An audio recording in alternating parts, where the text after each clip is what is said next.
Welcome to today's program, Migraine 360, Migraine Prevention, Novel Treatment Strategies for Improved Patient Outcomes. My name is Christina Treppendahl. I am the director of the Headache Center in Ridgeland, Mississippi, and I will be presenting with Dr. Stuart Tepper, professor of neurology and director of the Dartmouth Headache Center. These are our disclosures. Today's program is being provided by the North American Center for Continuing Medical Education, an HMP global company, and it's supported by an unrestricted educational grant from Teva Pharmaceuticals. Today's objectives, we are going to outline the prevalence of migraine mismanagement and its impact on patient quality of life. Then we will analyze continuing gaps in traditional agents commonly used for migraine prophylaxis. And finally, we will elaborate on how to utilize the CGRP monoclonal antibodies for migraine prevention, including their mechanism of action, their safety and efficacy data, and their discrete methods of administration. Now I'm going to share with you a patient perspective video. Hi, I'm Laura, and I really need some help with my headaches. I've always had a battle with headaches, or at least after I started my periods. When I was a teenager, I had these really difficult headaches that would begin about a day before I started to flow, like clockwork. So extra, right? Well, I learned to cope with those using naproxen over the counter, and things gradually got better as I got older. In my 20s, I was diagnosed with major depression plus anxiety. This began with postpartum mood stuff after my second baby. The OBGYN put me on sertraline for that, and it's worked pretty well. I'm still on it, but I don't have to do therapy anymore. The problem now is that my headaches have just gotten out of control. Like crazy. At least once a week, I have a headache that lasts 2 to 3 days. It comes out of the blue, and it's just this intense throbbing. I get sick to my stomach. I have to go lie down in a dark room and keep things as quiet as possible. I know, totally impossible with a toddler and an 8-year-old. I take a tablet with aspirin, acetaminophen, and caffeine in it, anywhere from 2 to 6 times a day. My OBGYN recommended those. And overall, I probably need those about half the days in the month, but it's escalating. Like, big time. My primary nurse practitioner started me on amitriptyline, but that just made me feel super tired in the morning, and I couldn't take care of my kids. I then tried propranolol, but that made me dizzy every time I stood up. We then switched to topiramate, but that made me feel bad, and the nurse practitioner said it was messing with my blood work somehow. I'm really scared, and not just because of the pain, but I'm losing the ability to take care of my kids properly. I feel like a complete failure as a mom. I've been missing a lot of work, and HR says if I don't do something fast, I'm going to have to apply for disability. That seems totally wrong. I'm in my 30s, not my 60s. You're kind of my last hope here. I've just about lost my mind thinking about how I need to get better soon. I was really hoping for something I can just take every now and then that would help me. I'd even be willing to take a shot if I need to. Next, we are going to enumerate the problems with migraine preventive management and the impact that it has for patients. These are the traditional preventive medications that we've been using over the last few decades for episodic migraine. And this paper that was published in Neurology in 2012 looked at the level of evidence, meaning how strong was the data to support the efficacy. And level A evidence means that it has 2 large randomized placebo-controlled studies that were well designed. And level A evidence for migraine prevention prior to 2018 and the monoclonal antibodies included topiramate, divalproic sodium, and sodium valproate in the anti-epileptic category. The beta blockers included metoprolol, propranolol, and timolol. And the ones with the asterisk actually got the FDA approval for migraine prevention, that indication. Now, as you can see, these are borrowed medications from other disease states. They were not developed on the pathophysiology of what we know happens during a migraine. Also, candesartan used to be considered to have level C evidence, which was not very robust, but new studies have now suggested that candesartan, the angiotensin receptor blocker, has level A evidence for migraine prevention. Level B evidence is not as robust. We have only 2 antidepressants, amitriptyline and venlafaxine, and then 2 beta blockers that have level B evidence. But none of these have actually had the indication for migraine prevention. And then level C evidence, you've got your ACE inhibitors, your other beta blockers, and some other drugs. The only medication that has level A evidence for chronic migraine prior to 2018 was the onabotulinum toxin A, or Botox, for chronic migraine. However, Botox for chronic migraine, or onabotulinum toxin A, is not FDA approved for episodic migraine. So there are many studies to suggest that in the oral preventive medications that came before the monoclonal antibodies, that we had an abysmal adherence rate to these oral medications. So they looked at a US claims database analysis of almost 9,000 subjects, and they found out that after being prescribed a medication for migraine prevention, an oral medication, that 12 months later, only 17% were still using that oral medication. That meant that over 80% of the people that were prescribed an oral preventive medication for migraine, they were not taking that medication a year later. And they also looked at, in the burden of migraine study 2, why they were not continuing to be adherent to their migraine prevention medication. And they found that the 2 main drivers were lack of efficacy and also medication and side effects. So some medications can be very effective, but with our oral medications, they have a high AE profile, and they're not tolerable at the effective doses. And this is a recent study that was published in 2021, the ATTAIN study. It was a 6-month prospective migraine observational study, and it sought to basically assess efficacy and tolerability of migraine prevention. They wanted to see what the patients were actually doing with the medication they were prescribed. And this is very interesting. Of the 234 patients that they looked at, about half of them had made dose adjustments or made changes in their frequency or dose without the consent of their provider. So on their own, about half of the patients had made some modifications. They either decreased the frequency or the dose in 28.5%. Some of them stopped the medication, 28.2%. Some delayed taking their dose 1 or more days, and then some actually increased their frequency or their dose. And at least 2/3 of these changes that these patients made on their own were due to either efficacy or tolerability. So what did that study reveal? It revealed that half the patients in the study are altering their own medications without supervision or consultation due to lack of efficacy and adverse events. And that this suggests that our oral medications for prevention have limited therapeutic value.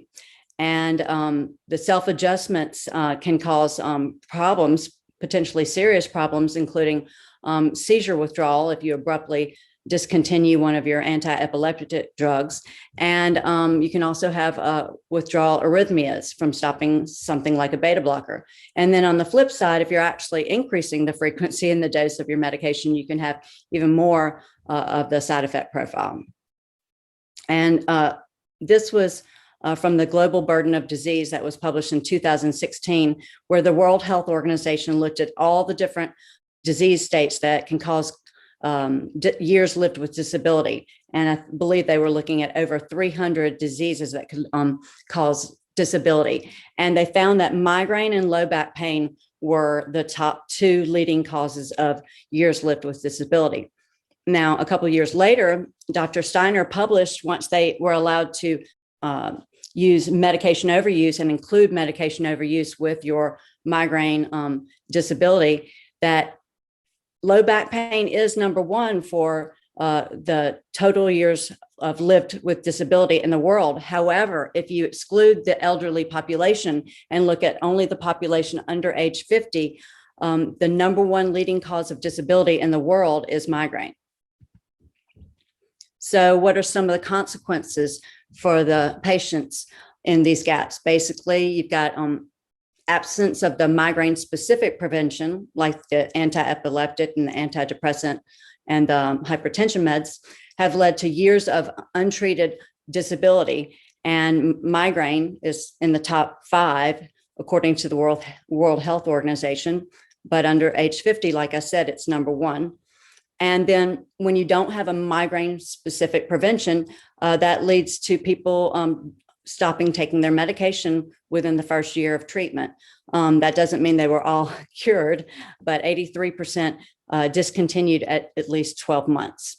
And with a track record of 17% being adherent to their treatment, this shows you that we have some severe gaps causing more severe medical, social, and economic burden to the patients and to our society, because not only is there the cost associated with clinic visits and the medications, but 94% of the economic burden is due to absenteeism and presenteeism at work.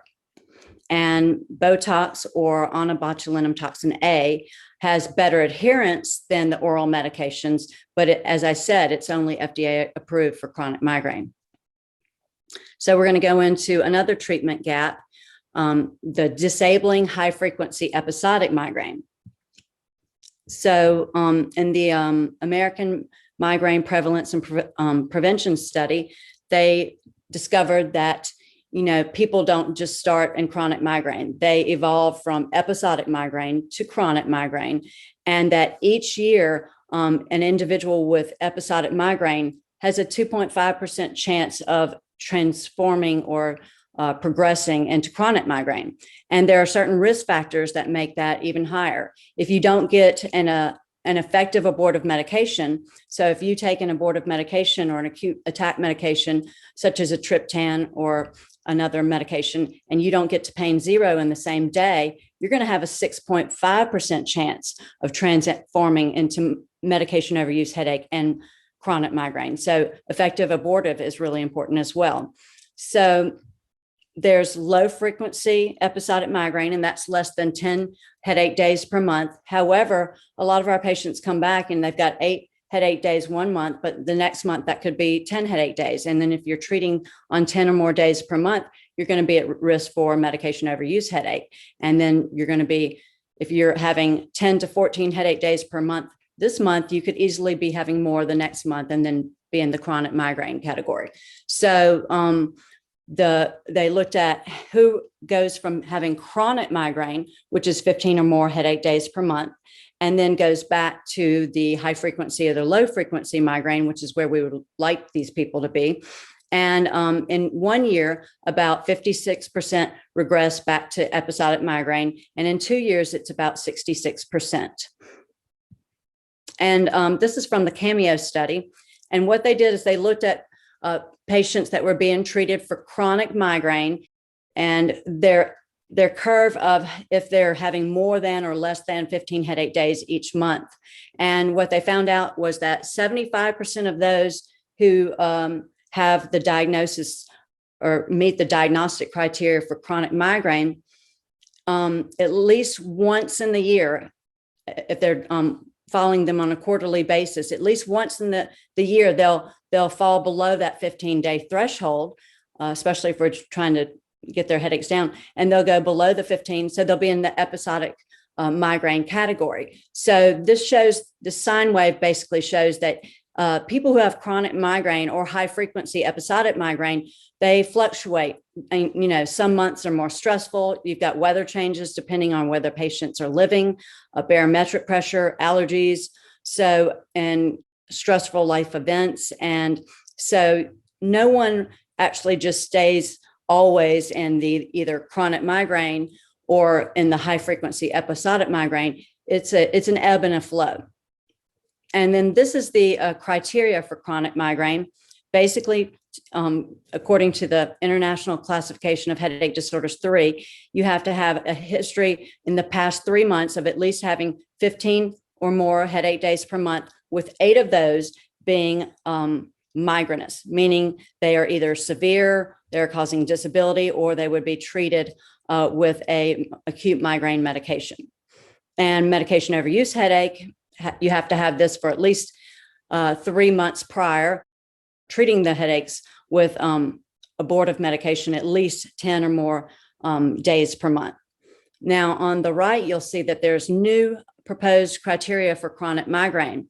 And this basically eliminates the 15-day rule. So it basically says if you have migraine with or without aura, that if you are having to use a migraine-specific abortive at least 8 days out of the month, and or having severe disability at least 8 days out of the month, that you would qualify for the diagnostic criteria of chronic migraine, and thus could be treated with a chronic migraine preventive.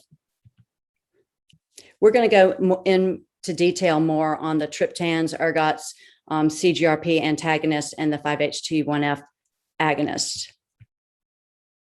In 2004, Dr. Tepper published an article enumerating the importance of getting the correct diagnosis and how often in the United States we are getting a misdiagnosis of something else other than migraine. So if you go to the primary care provider or a neurologist or any provider with a chief complaint of headache, and if you're given another diagnosis, a primary headache disorder diagnosis other than migraine, the secondary headaches have been ruled out. So if you're given a diagnosis to this patient who complains of frequent or severe headaches, and you're given a diagnosis such as tension type headache or cervicogenic headache or cluster headache, any other non-migraine diagnosis, if you give them a non-migraine diagnosis, you're going to have an 82% chance of being incorrect, because they looked at the patient's charts and found that a certain number of them fit the criteria, the diagnostic criteria for migraine, and others fit the diagnostic criteria for probable migraine. And they also found that if you actually give them the diagnosis of migraine, you're going to be correct 98% of the chance. So, when you're looking at a patient that you believe has a primary headache disorder and it's not related to a secondary headache disorder, it's very important to really go through the diagnostic criteria to get the correct diagnosis. Because if we don't have the correct diagnosis, they're never going to get our migraine prevention therapy, which is essential for decreasing the morbidity and the burden of migraine. And now we're going to talk about the advent of migraine-specific treatments. Up until a few years ago, we basically only had one migraine-specific medication that came out in the early 90s, and that was your triptans. Ergots came out a little bit before the triptans, but the triptans were developed on the idea of vasoconstriction of the dilated meningeal arteries. So we knew that during migraine, there was this neurogenic inflammation that caused vasodilation of the meningeal arteries, and that's how the triptan was developed. But we also found that when you have elevated levels of CGRP during a migraine attack and you treat with a triptan, the CGRP levels actually come down. So your triptans are your 5-HT1B and 1D receptor agonists. And then you also have the ditans, lasmiditan. It prevents CGRP and it doesn't cause vasoconstriction. It just blocks the release of CGRP and does not cause vasoconstriction. It's a 5-HT1F receptor agonist. You also have onabotulinum toxin A, which prevents the release of CGRP as well. And then the first monoclonal antibody that came out in May 17th of 2018 was erenumab, and it blocks the receptor. And then the other 3 monoclonal antibodies that came out shortly thereafter, eptinezumab, fremanezumab, and galcanezumab, they block the ligand of the CGRP. And then in 2019 and 2020, we have CGRP receptor agonists that came out. These are small molecules. They're called GPANTs. And rimagepant, which is Nurtec, and ubrogepant, which is Ubrelvy. Those were already FDA approved in 2019 and 20 for acute treatment of migraine. And atogepant, rimagepant, and zavegepant are being studied in clinical trials right now for the preventive treatment of migraine. And as I said, triptans and ergots cause vasoconstriction of the dilated vessels, and therefore we can't use them in patients who've had heart attacks and strokes and coronary artery disease and peripheral vascular disease. And then we have the NSAIDs that they're not migraine specific. However, we do know that neurogenic inflammation is a huge factor and a key player in migraine. So once you do have the release of CGRP, and that CGRP leaves the terminal nerve ending, and it gets to its receptor on the blood vessels, the meningeal blood vessels, that will cause a cascade of events, the release of prostaglandins, neurogenic inflammation, and vasodilation of the blood vessels. And so the NSAIDs can help us in treatment of migraine attacks to reduce the neurogenic inflammation. Now we're going to discuss the GPANTs for the acute treatment of migraine. So as I said, GPANTs are small molecules, and they are CGRP receptor antagonists for the acute treatment of migraine. 7 GPANTs have demonstrated efficacy in acute migraine treatment. The earlier GPANTs that were studied over 20 years ago were thought to be liver toxic. And so they halted the development. And that's when we started looking at CGRP monoclonal antibodies. However, newer GPANTs have been formulated and found to be safe. You have ubrogepant tablets, that's Ubrelvy, that was FDA approved in 2019 for acute migraine treatment. And then you have rimagepant, which is Nurtec. It's an orally dissolving tablet that was FDA approved in 2020 for the acute treatment of migraine as well. 2-hour pain freedom was about 20% in both clinical studies, and they were significant over placebo. And then zavegepant is now in development, and this would be the first intranasal GPANT agent for the acute treatment of migraine. And like I said, these do not cause vasoconstriction, they just prevent the vasodilation. And so they are safe in patients with cardiovascular diseases and high risk factors. So safety and tolerability of the GPANTs, ubrogepant, the number one side effect, greater than 5% over placebo, was nausea and somnolence, dizziness, and dry mouth. And they did a prospective trial of ubrogepant where they dosed it every other day to assess for hepatotoxicity, and they found no clinically significant signal with regards to liver toxicity. And rimagepant, which is Nurtec, the number one side effect over placebo was nausea, and there's also no liver signaling or no hepatotoxicity with this medication as well.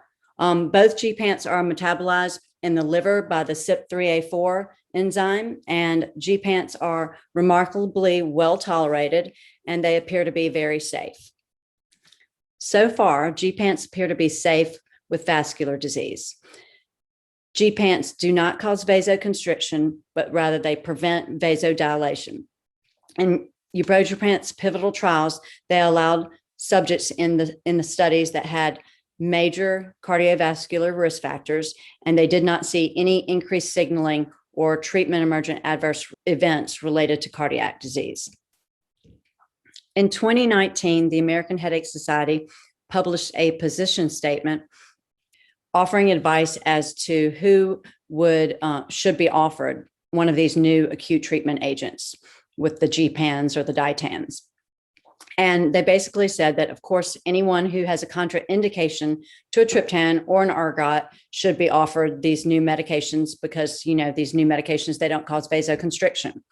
And also, if somebody has had tried an oral triptan, at least 2 different oral triptans, there are actually 7 on the market, that if you've tried 2 different triptans and you did not have an adequate response, meaning you didn't have any efficacy or only partial response, like maybe you took your triptan and brought it from a 9 out of 10 to a 5 out of 10. That's not an adequate response. But it should have been 2 oral triptans, or they lack the tolerability to 2 triptans. So, sometimes sumatriptan has more side effects than elatriptan.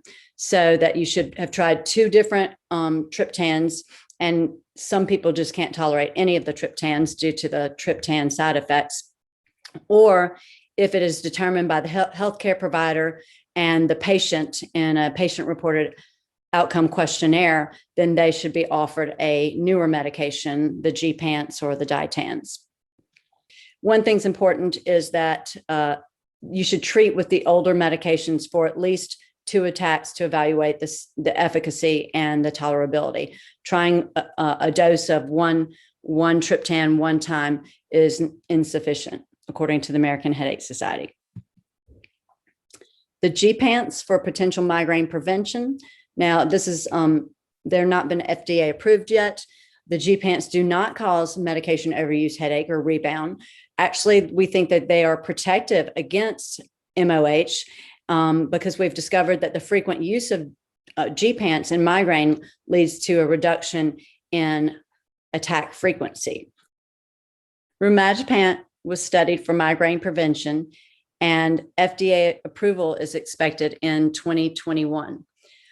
There was a randomized placebo-controlled study with rimagepant 75 milligrams every other day for 3 months. There was a mixed population included in the trial of episodic and chronic migraine without aura. The baseline frequency of attacks was 7.8 days per month. And at the end of the 3-month period, in weeks 9 through 12, they were decreased to about 4.3 headache days per month or migraine days per month.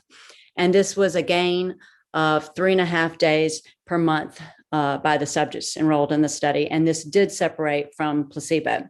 And if the FDA approval is given, this will make rimagepant the first medication that is indicated for both the acute and preventive treatment of migraine, which will be a game changer. And atogepant was also studied for prevention of episodic migraine.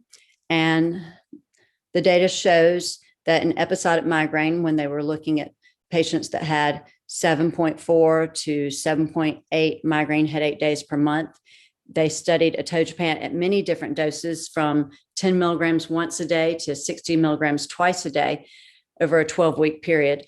And they basically dropped approximately 4 headache days or migraine headache days per month to about 3.5 migraine headache days per month. So as you can see, similar to the previous study, they cut their headache days in half approximately. And this was significant against placebo. Now, I'm going to pass the baton over to Dr. Stuart Tepper, and he is going to share the data about the monoclonal antibodies.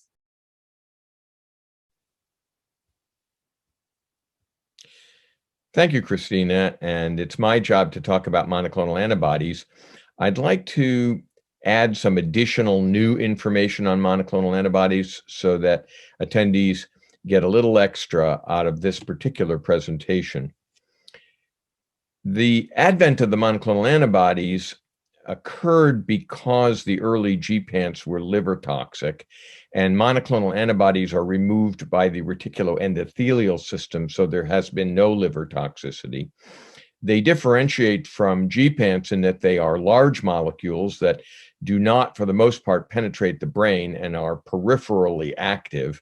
And you can see the difference between a monoclonal antibody and a GPAP here. The MAB is like a truck and the GPAP is like a grain of rice. And at the bottom right, Dr. Sen Xu, who invented arenimab. These are the 4, and this audience, I'm sure, is familiar with them. I won't use the 4-letter suffix on each of these because they're simply affixed by the FDA to allow distinction from future biosimilars. But arenimab is the antibody that is against the CGRP receptor. The other 3 are against the CGRP ligand, galcanezumab, and fremanezumab, as well as erenumab, are all administered by patients subcutaneously monthly. Fremanezumab is also available for quarterly injection, and eptinezumab is an intravenous quarterly injection. And you can see on the picture erenumab targeting the CGRP receptor, and the other three targeting the round CGRP ligand. Here again is how they're administered. Erenumab and galcanezumab only monthly, fremanezumab monthly or quarterly, again, self-injected, and eptinezumab quarterly infusion. Fremanezumab and galcanezumab are available both as auto-injectors and prefilled syringes, and erenumab only as an auto-injector. Let's get down to where things have changed. Three major monoclonal antibody questions. Are they safe? Are they different than traditional treatments? And are they an improvement in addressing patient need gaps? And as Christina showed you, traditional treatments do not have a good track record in terms of patient adherence or likelihood of success over a year. So let's begin with monoclonal antibody safety. Erenumab, the big three that are injected by patients monthly have as their most prominent side effect injection site reactions, which are usually trivial. The intravenous eptinezumab doesn't have injection site reaction because it's an infusion, and may occasionally have upper respiratory symptoms. These monoclonals do not cause liver abnormalities. The respiratory symptoms can occur, but not with every product and not always in excess of placebo. Constipation has a warning in the US erenumab prescribing information and is noted in the galcanezumab EU prescribing information, and may be related to CGRP helping with gut motility. There is a warning in the US erenumab prescribing information for hypertension.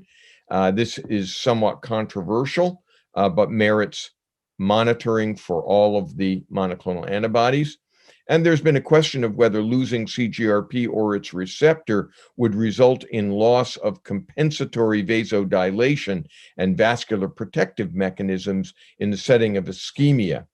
One study that evaluated this was with intravenous erenumab administered in a double-blind placebo-controlled study to 88 patients with angina. They had to have angina monthly. They were quite ill patients with previous histories of MIs and strokes, and erenumab did not change the baseline in exercise duration, the time to onset of ST segment depression in exercise tolerance tests, or the time to exercise-induced angina during the treadmill exercise test. There were no infarctions and no evidence for failure of compensatory mechanisms, suggesting that vasodilation in the setting of ischemia probably has multiple ways of achieving that result, and that just taking out the CGRP may not be of significant risk. And there have been no vascular signals other than this question of hypertension in 3 to 5 year data for all three of the self-injected monoclonal antibodies. Nonetheless, with a new class of medicines, clinical vigilance is very important. But this is a very reassuring study, and I recommend it to you. Very briefly, to go over the pivotal trial primary endpoints, because they are more similar than different. In the 4 monoclonal antibody phase 3 randomized control trials for episodic migraine, with the primary endpoint, the reduction of mean monthly migraine days. The drop from baseline is anywhere from 3.2 to 4.7 days, depending on the monoclonal antibody. And you can see the separation from placebo occurring within the first week, but definitely within the first month, and then showing improvement across the length of these randomized controlled trials. And by the way, the baseline is generally in the 6 to 8 mean monthly migraine days for episodic migraine trials. So the drop from baseline is about 50%. within 3 to 6 months. These are the pivotal trials for chronic migraine.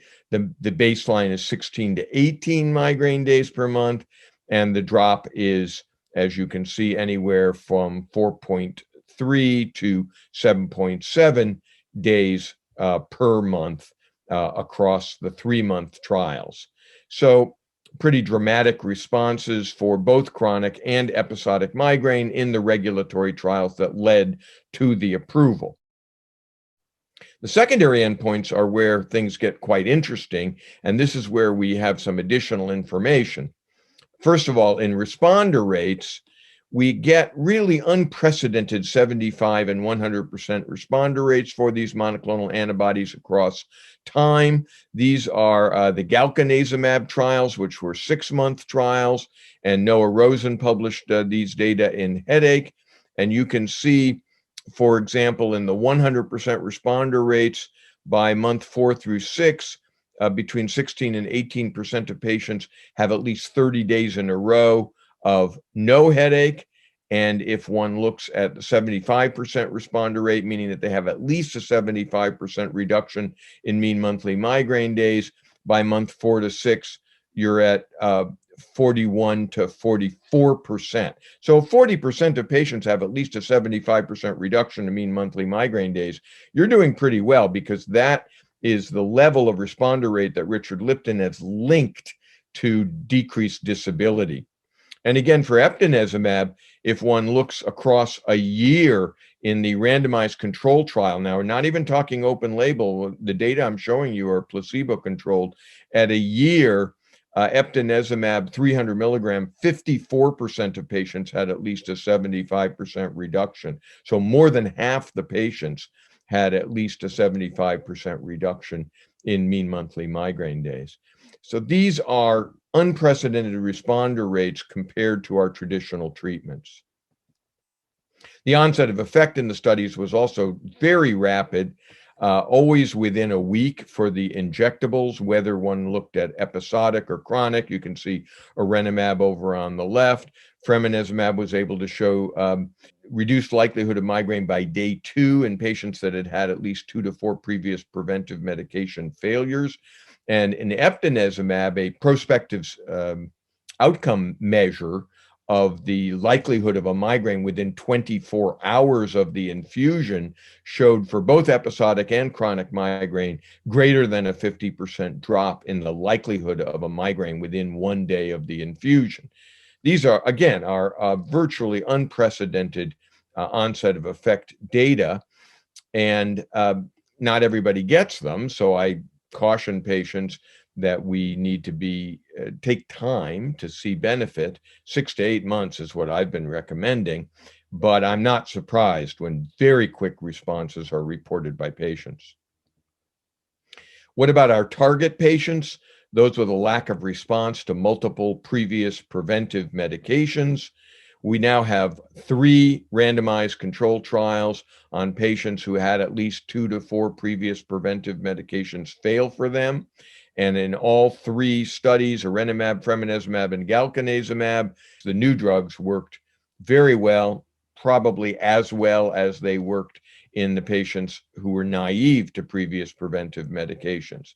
And the 3 studies are the Liberty study, the Focus study, and the Conquer study, all 3 now fully published, and very helpful in explaining to patients that a lack of that having previous medications fail does not predict a lack of response to monoclonal antibody treatment. One area where they have changed dramatically my practice is the fact that that generally the majority of patients who have chronic migraine on monoclonal antibodies will convert to episodic migraine, and if they have acute medication overuse, they will convert to non-medication overuse. And it doesn't matter whether they're overusing simple analgesics or triptans or combination therapies, as you can see in the arenimab data on the left. And you can see in the right for galcanezumab, the percentages of patients who had episodic migraine with ICHD-3 medication overuse by quantity and number of days, and conversion to non-medication overuse. And on the right, chronic migraine converting to, with medication overuse, converting to non-medication overuse. And what I do now is, instead of hassling my patient and badgering them and trying to get all sorts of support for them in terms of getting them down on their acute medication overuse, first thing I do is just prescribe these medications and let nature take its course and see where they are in 3 to 6 months before I make a move in terms of actually formally doing a wean. It's been very liberating for me. It's been very liberating for patients. Now I want to talk about a number of controversial aspects of monoclonal antibody therapy. One of them that we hear about all the time is, do GPANs work acutely in patients on monoclonal antibodies? That is, if the monoclonal antibodies are taking out a significant proportion of CGRP biology, and then the patient wants to treat with a CGRP receptor antagonist, will that work acutely? And the answer is yes. And there have been a number of case series now presented and published. 13 patients on erenumab, fremanezumab, or galcanezumab treated acutely with rimegepant 75 milligrams, all responded. AEs looked modest. 40 patients who were given either erenumab or galcanezumab and ubrogepant daily for 4 days were crossed over to a monoclonal antibody alone and ubrogepant alone, and treatment-related AEs occurred only in the monoclonal antibody group, no clinically relevant other AEs. So it looks like using GPANs is safe, effective, and well tolerated. And the reason that I tell people that GPANs work in patients who are on the monoclonal antibodies is that the monoclonal antibodies do not take out all of the CGRP biology. And if they take out 80% or 85% of the CGRP biology, that remaining 15% of CGRP activity is available to do mischief. And if the patient is a responder to the monoclonal antibody, it makes sense that they would respond to GPANs, which block the CGRP receptor for the remaining amount of CGRP activity. So it makes sense to me that GPANs would work in patients on monoclonal antibodies. In fact, one wonders, and this is just my own feeling about this, one wonders whether the monoclonal antibodies might predict GPAN responsiveness. Now I want to get to whether the monoclonal antibodies are superior to the previous migraine preventive medications.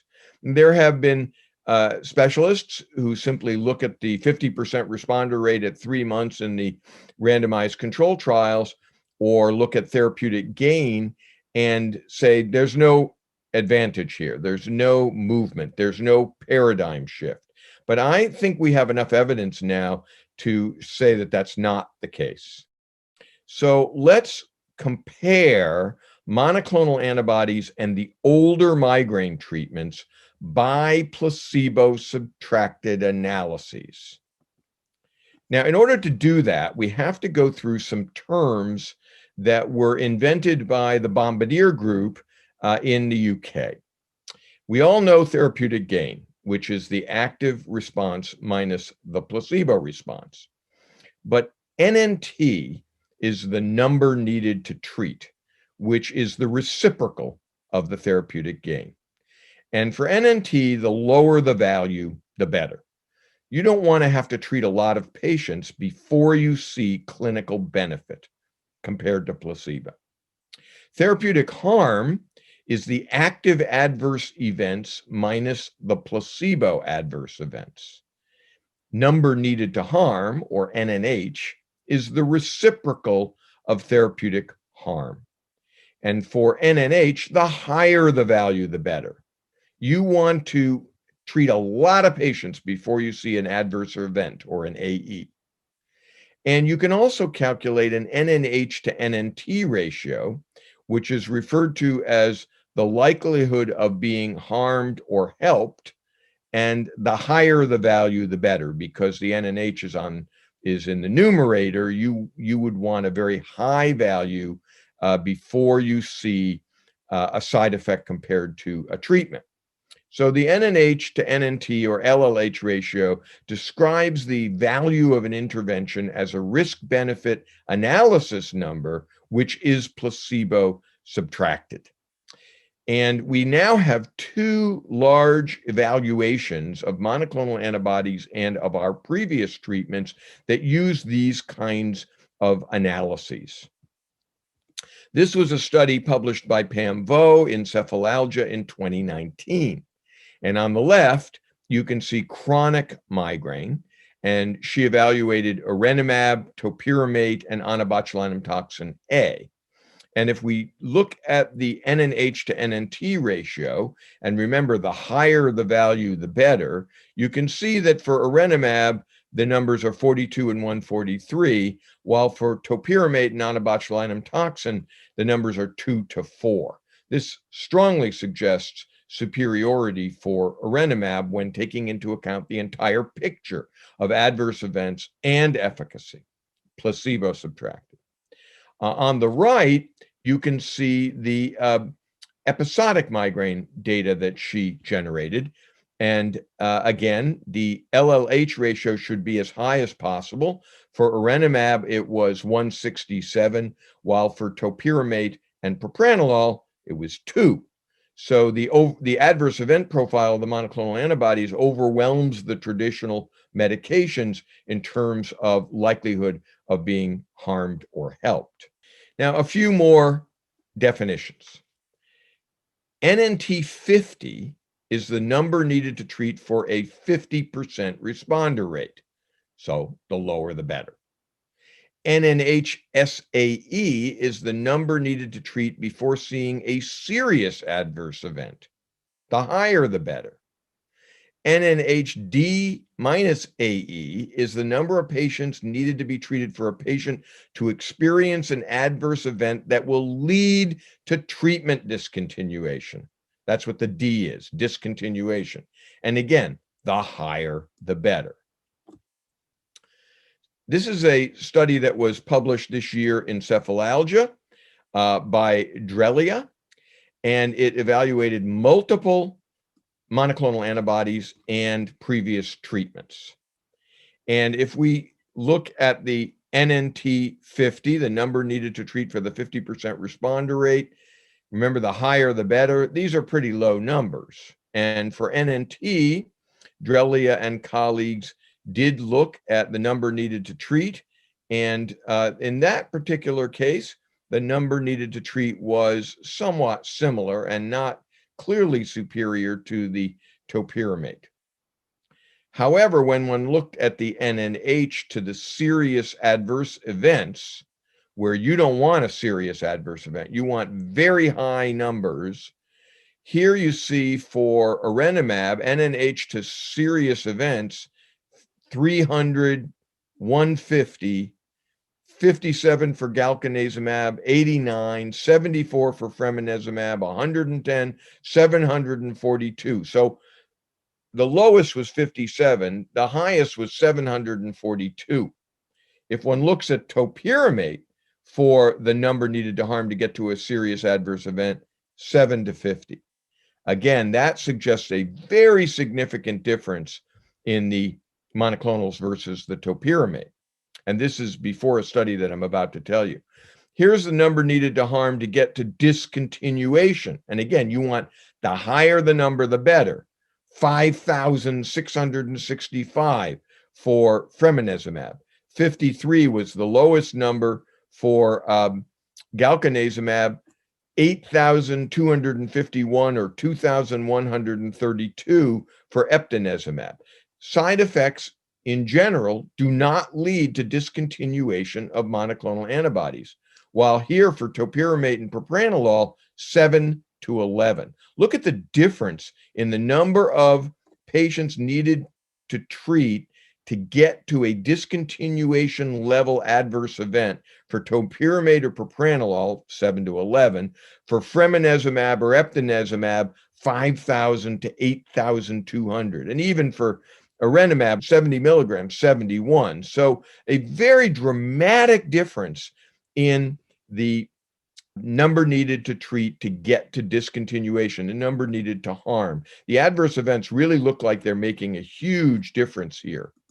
And that was for episodic migraine. Same story for chronic migraine. The number needed to get to a serious adverse event for eptinezumab, 4,344, for onabotulinum toxin, 41, for topiramate, 173. There is an outlier here that's unexplained. For number needed to get to discontinuation, 25,000 for galcanezumab, 70 for fremanezumab, 13 to 38 for topiramate and onabotulinum toxin A. So again, the suggestion here is strongly in favor of the monoclonal antibodies. And here on the NNT for the 50% responder rate, from 5 to 9 and 4 and 13. So not quite as clear for the NNT. It's on the NNH side that you really see the differences. Much higher numbers of patients treated are needed before seeing adverse events, which overwhelmingly favors the monoclonal antibodies over the older treatments. These placebo-subtracted analyses suggest the superiority of the monoclonal antibodies over traditional treatments and also suggest a treatment paradigm shift.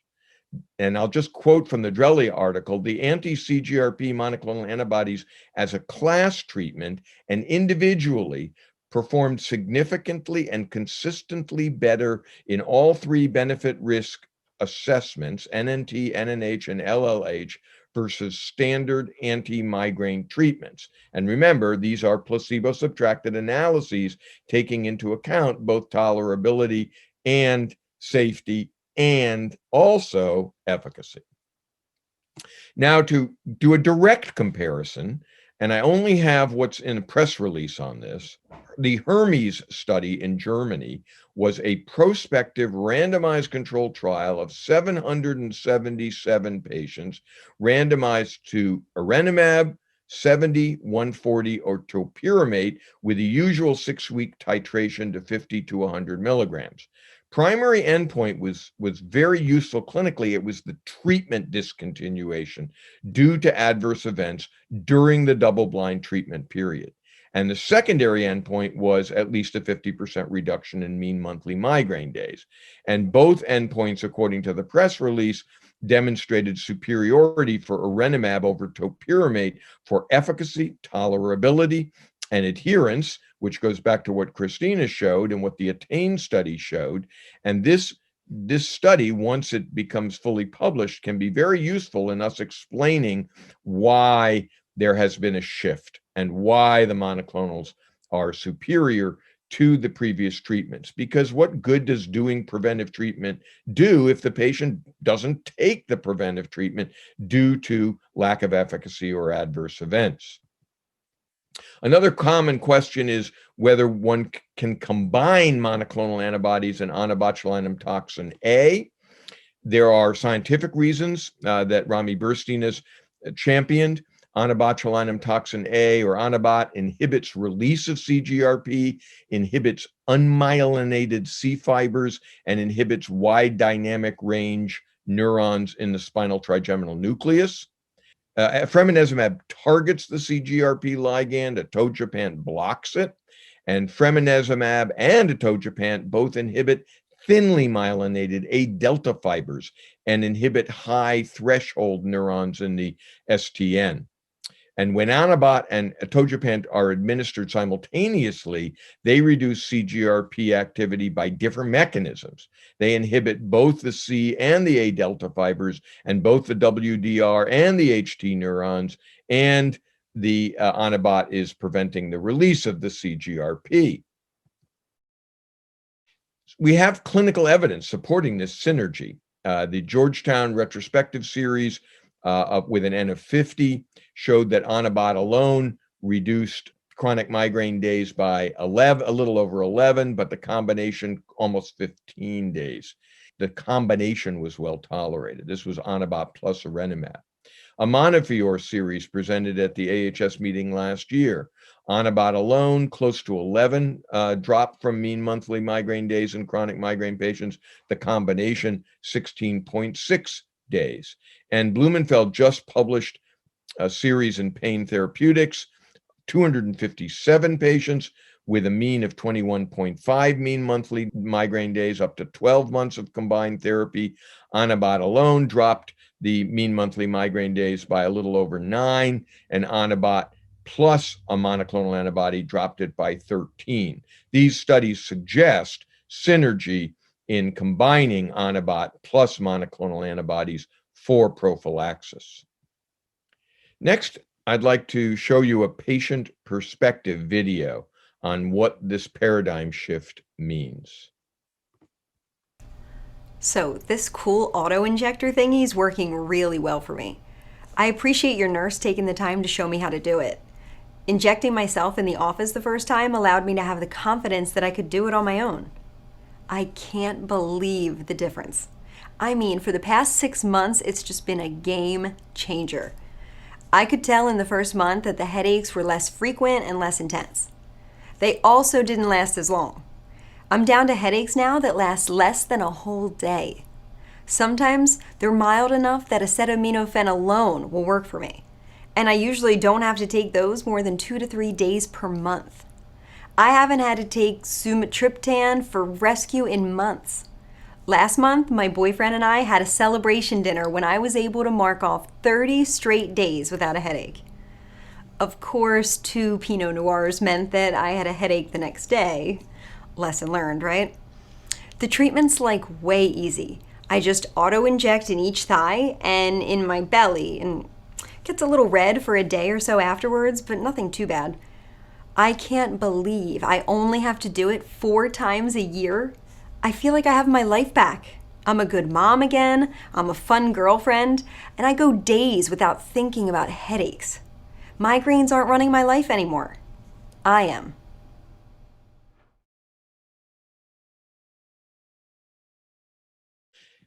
Finally, I'd like to summarize. The AHS consensus statement, which is about to be redone and republished, suggests that the new treatment should be available to be prescribed by any licensed healthcare provider to patients who meet the following criteria. For low-frequency episodic migraine, a lack of success with any 2 of the previous preventive medications, and documented disability. For high-frequency episodic migraine and chronic migraine, no need to document the disability because they're clearly impacted. And for high-frequency episodic migraine, at least 2 of the traditional treatments. And for chronic migraine, at least 2 of the traditional treatments fail or Anabot fails. And these have been pretty much adopted by payers with a few exceptions, such as TRICARE. Now I'd like to do 2 concluding slides on where we are for migraine treatment at this time.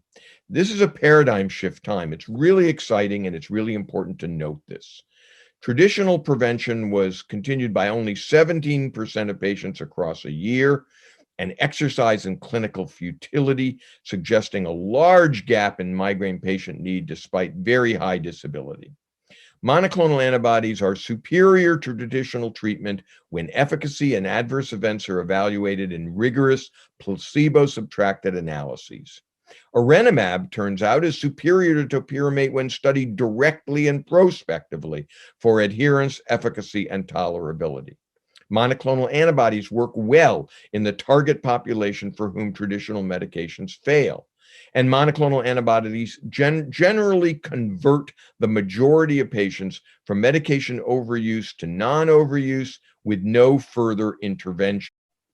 They have remarkably fast onset of effect in randomized control trials. They have unprecedented high responder rates for migraine reduction. GPAPs work well acutely in patients on monoclonal antibodies. Monoclonal antibodies and Anabot treatment appear to be synergistic. And stratified care, in which we match patient need to treatment choice, is likely to result in greater likelihood of optimal outcome for patients rather than stepping through traditional treatments. I have changed my opinion about this. I think we should be stratifying care rather than stepping care. And I can't resist completion of this talk without a quote from Dr. David Dodick, chair of the American Brain Foundation. I see a day within our careers when it will not be acceptable to treat patients by having them cycle through a ragtag group of drugs that over 80% will stop within a year just to get to disease-specific and mechanism-based treatments that were specifically designed to treat this disease. I agree, and I thank you.